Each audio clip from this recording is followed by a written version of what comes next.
भारत देश की सत्ता, लोकतंत्र और धर्म। भारत देश के नागरिक समाज में अपनी अर्थव्यवस्था, कानून, राजपाट, सत्ता, लोकतंत्र, राजनीति, धर्म, समाज और राज्य व्यवस्था सृष्टि में 206 देश हैं, परंतु भारत देश विश्व में सबसे प्राचीन एवं धार्मिक समाज में प्रजातंत्र राज्य व्यवस्था, नगर, शहर अथवा गांवों में प्रजा अपने भौतिक समाज में अर्थव्यवस्था, नागरिकों की राजनीति, समाज में मनुष्य अपने देश के राजा का सम्मान करते हैं। वैसे तो भारत देश में प्रजा के संस्कार, यहाँ के त्योहार, पर्व एवं उत्साह जो कि प्रतिदिन यहाँ के रंग रोजाना अपने दिनचर्या में सदैव अपने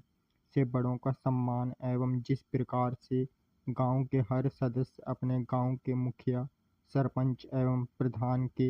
नियम अनुसार गांव के हर सदस्य अपने आस पड़ोसी में मित्रता एवं हर धर्म के लोग अपने धर्म में एक दूसरे का साथ देते हुए भारत देश के चारों धर्म जैसे हिंदू, मुस्लिम, सिख, ईसाई भारत देश में एकता, समझौता व आपसी प्रेम, मित्रता व देश में अपने अपने धर्म में अपनी अपनी संस्कृति व रीति रिवाज, पूजा पाठ, पर्व त्योहार, उत्साह वे एक दूसरे के धर्म में मिलजुल कर अपने देश में मित्रता, एकता व समझौता साझा करके इस ईश्वर की आराधना करते हैं जो ईश्वर पूरे संसार को चला रहा है।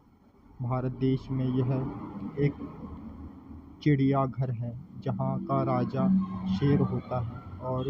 बाकी जानवर बब्बर शेर की प्रजा गढ़ की तरह होती है। यहाँ पर हम बात कर रहे हैं सबसे प्राचीन देश, यानी वो देश जहाँ पर वानर रूपी हम मनुष्यों ने पशु से मनुष्य बनने का सफ़र बड़ी चतुराई से किया, परंतु जब सृष्टि में जीवन उत्पन्न नहीं हुआ था, हम वानर ने इतनी प्रगति कैसे कर ली। बात बहुत पुरानी है। डायनासोर का अंत हो गया था। एक बार फिर काल अपना रुख बदल रहा था, परंतु जीवन की खोज अभी तक नहीं हुई थी। इधर गिलहरी, सांप जैसे जीव ही धरती के निचले परत में जीवित रह सके, परंतु भाप से बादल की वर्षा से एक बार फिर वातावरण, प्रकृति ने अपना नया मोड़ लिया और गिलहरी की प्रजाति को ही वानर की प्रजाति माना जाता है। फिर क्या था, वानर वृक्ष से उतरकर पत्थर से पत्थर टकराकर आग जलाना, अपना खाना पका के खाना एवं खेती बाड़ी। इधर भारत देश अफ्रीका से अलग होकर एशिया महाद्वीप का हिस्सा बन गया।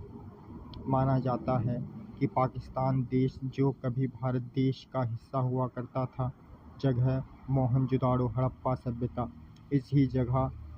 ऐसे लेख मिलते हैं कोई आज तक पढ़ नहीं सकता। माना जाता है कि इस सभ्यता के आने के बाद हम आदिवासी वानर से मनुष्य रूप धारण किया, अतः हम मनुष्यों को धरती पर ईश्वर के आने के संकेत मिले जो वानर रूपी थे। इसके बाद ईश्वर जो दूसरे आयाम से आए थे वह ईश्वर थे, श्री राम। बस फिर क्या था, वानर श्री राम प्रभु के आदेशों का पालन करते रहे एवं वानर आदिवासियों ने समाज में मिलजुल कर रहना सीखा। समझने वाली बात यह है कि हम पर कृपा करने स्वयं स्वर्ग से ईश्वर आए थे, जिन्हें हम किसी भी रूप में पूछ सकते हैं। बात यह है कि जब अंतरिक्ष एवं नक्षत्र में कोई था ही नहीं तो हम मनुष्यों को ज्ञान देने कौन आया था कि तुम भी अपना देश बनाकर इस सृष्टि एवं दुनिया में जीवन जीने की कला सीख कर भविष्य में वह विद्या ग्रहण करो कि हम वानर रूपी मनुष्य को गर्व हो कि जो अवशेष और भाषा इस धरती लोक किसी दूसरे आयाम अथवा किसी दूसरे लोक से आए थे, यानी स्वर्ग में रहने वाले देवी देवताओं की हम मनुष्य, जीव जंतु, ये प्रकृति उन्हीं की संतान है, परंतु ये किसी को भी ज्ञात नहीं है पाया। आखिर पाकिस्तान देश जो कि कभी भारत देश का हिस्सा हुआ करता था कि वह लेख आखिर लिखे क्या हैं। हम मनुष्यों का मानना है कि हमारे पूर्वजों को ईश्वर जो कि स्वर्ग में वास करते हैं वह इस चराचर जगत को अपनी कृपा दृष्टि से चला रहे हैं। वंश